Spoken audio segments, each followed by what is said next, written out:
राधे राधे दोस्तों। आज का जो हमारा वीडियो है, आप स्क्रीन पर कुंडली देख सकते हैं। ये मुकेश अंबानी जी की कुंडली है जो हमने अपनी सॉफ्टवेयर पर बनाई है और 8 नंबर से ये पत्री शुरू होती है।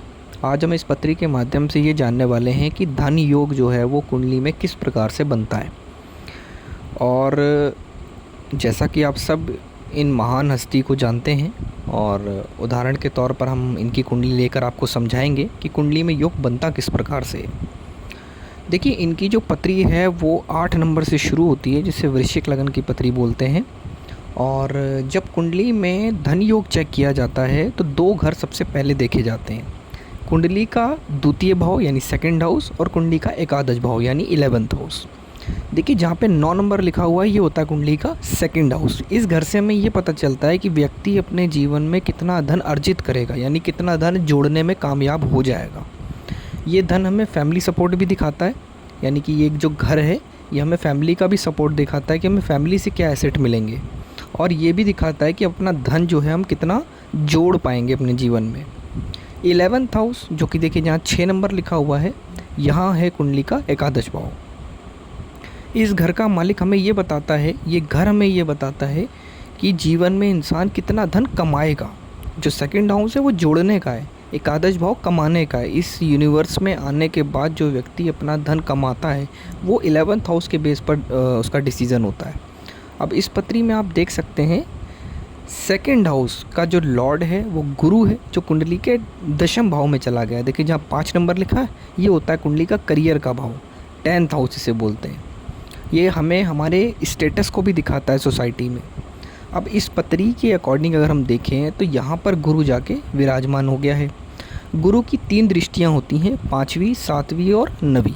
अब यहाँ पर बैठा हुआ गुरु 9वीं दृष्टि तो डाल रहा है बुध के ऊपर, जो कि हमने आपको शुरू में बताया 11th हाउस का लॉर्ड है इस पत्री में। और बुध जो है वो 2 राशि का मालिक होता है, 3 नंबर और 6 नंबर। 6 नंबर 11th हाउस में आ रहा है तो 11th हाउस का लॉर्ड मरकरी हो गया, यानी बुध, वो 6ठे घर में आ गया। देखिए जहाँ 1 नंबर लिखा ना यहाँ पर। अब गुरु 10th हाउस में बैठ के अपनी 9वीं दृष्टि बुध के ऊपर डाला, जो कि अत्यंत शुभ मानी जाएगी क्योंकि गुरु सेकंड हाउस का लॉर्ड है। जब भी सेकंड हाउस का लॉर्ड 11th हाउस से कनेक्शन बना ले, याद रहे, जब भी सेकंड हाउस का मालिक 11th हाउस के मालिक के साथ कनेक्शन बना ले तो धन योग फॉर्म हो जाता है। और ये हर एक व्यक्ति की अलग कुंडली के ऊपर डिपेंड करता है कि उसका सेकंड हाउस 11th हाउस का लॉर्ड कौन है और कहाँ पर विराजमान है। लेकिन इस पत्री के अकॉर्डिंग अगर हम देखें तो गुरु जो है वो यहाँ पर बुध को देख रहा है, जो कि शुभ दृष्टि मानी जाएगी और ये धन योग यहाँ से बन जाता है। अब देखिए, इनकी पत्री में एक और प्लस पॉइंट है। गुरु ने 9वीं दृष्टि बुध पर डाली, हमने आपको बताया। गुरु जो है वो 5वीं दृष्टि से चंद्रमा को भी देख रहा है, जो कि इनके सेकंड हाउस में विराजमान है। देखिए, जहाँ 9 नंबर लिखा है हमने शुरू में बताया था, ये होता है कुंडली का सेकंड हाउस। और 10th हाउस में बैठा हुआ गुरु जो है वो 5वीं दृष्टि कहाँ डाल रहा है? चंद्रमा के ऊपर। जब भी गुरु चंद्रमा को देखता है या उसके साथ बैठता है तो गज केसरी नामक राजयोग फॉर्म हो जाता है।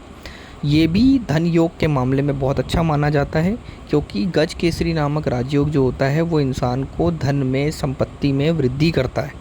और इंसान कभी भी किसी भी काम में अटकता है तो वो धन अर्जित कर लेता है और अपनी प्रॉब्लम को सॉल्व कर लेता है, यानी कि अटकी बेड़ी में उसको कहीं ना कहीं से धन प्राप्त हो जाता है।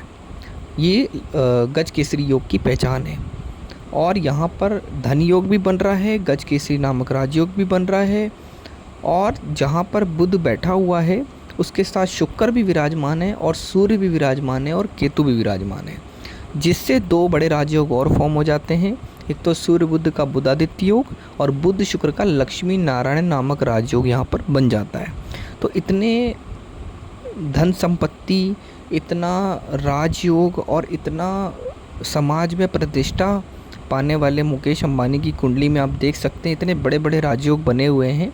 और इन्हीं राजयोग और मेहनत के बलबूते पर उन्होंने अपना इतना कुछ संपत्ति को अर्जित किया है। तो कुंडली का भी उन्हें पूरा सपोर्ट मिला है। और ये डिपेंड करता है, हर एक व्यक्ति की अलग अलग कुंडली होती है, हर व्यक्ति का अलग नक्षत्र होता है। लेकिन इनकी पत्री के अकॉर्डिंग इस तरह से हमने आपको समझाने का प्रयास किया है कि धन योग बनता कैसे है। ठीक है जी। और क्योंकि हर व्यक्ति चाहता है कि हमारा भी कारोबार बहुत अच्छा हो, बहुत धन संपत्ति हम भी कमाएं, या हम कितनी कमा पाएंगे, हमारे लिए क्या सूट करेगा। अच्छा, आप ये भी जानते हैं कि जो मुकेश अंबानी जी हैं ये बिज़नेस करते हैं, ये तो हर व्यक्ति को पता है।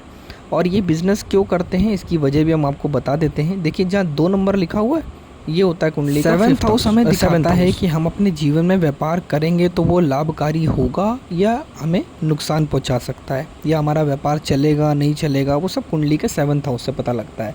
अब इनकी पत्री में आप देख पा रहे हैं जहाँ पर ये 2 नंबर लिखा हुआ है ये होता है कुंडली का 7th हाउस, जो कि बिजनेस के लिए जाना जाता है। यहाँ पर मंगल विराजमान है। मंगल जब 7th हाउस में आता है तो वो लगन को देखेगा 7वीं दृष्टि से, और 7th हाउस में मंगल को टेक्नोलॉजी का भी कारक माना गया है। इसीलिए आप देख सकते हैं इनके जो व्यापार हैं, रिलायंस बिजनेस इंडस्ट्रीज़ हैं, सब टेक्निकल में आता है क्योंकि मंगल देख रहा है। और इनके और भी जितने व्यापार हैं, नेशनल इंटरनेशनल, वो सब भी चलते हैं क्योंकि इनका 7th हाउस का जो मालिक है वो शुक्र है, और जो कुंडली के 6ठे घर में आके विराजमान हो गया है, और उसके साथ बुध, सूर्य और केतु भी विराजमान है। तो इसी प्रकार दोस्तों हमने जाना कि कैसे जो है वो योग बनते हैं और कैसे ये जो है वो रिज़ल्ट देते हैं। और अगर आप भी जानना चाहते हैं तो आप जो है हमें कांटेक्ट कर सकते हैं, और कमेंट कीजिए, पेज को लाइक कीजिए और बेल आइकन को प्रेस कीजिए, ताकि जब हम आने वाली वीडियोस अपलोड करें तो आप तक जो है वो नोटिफिकेशन आए और आने वाली वीडियोस आपसे मिस ना हो। आने वाली वीडियोस में हम और महान हस्तियों के बारे में चर्चा करेंगे और जानेंगे कैसे जो है वो योग बनते हैं और किस प्रकार से जो है वो एस्ट्रोलॉजी काम करती है। अच्छे से वीडियो को सुन लीजिएगा और कमेंट में अपनी राय दीजिएगा कि आपका क्या कहना है इसके ऊपर। और यहाँ तक बने रहने के लिए बहुत बहुत धन्यवाद।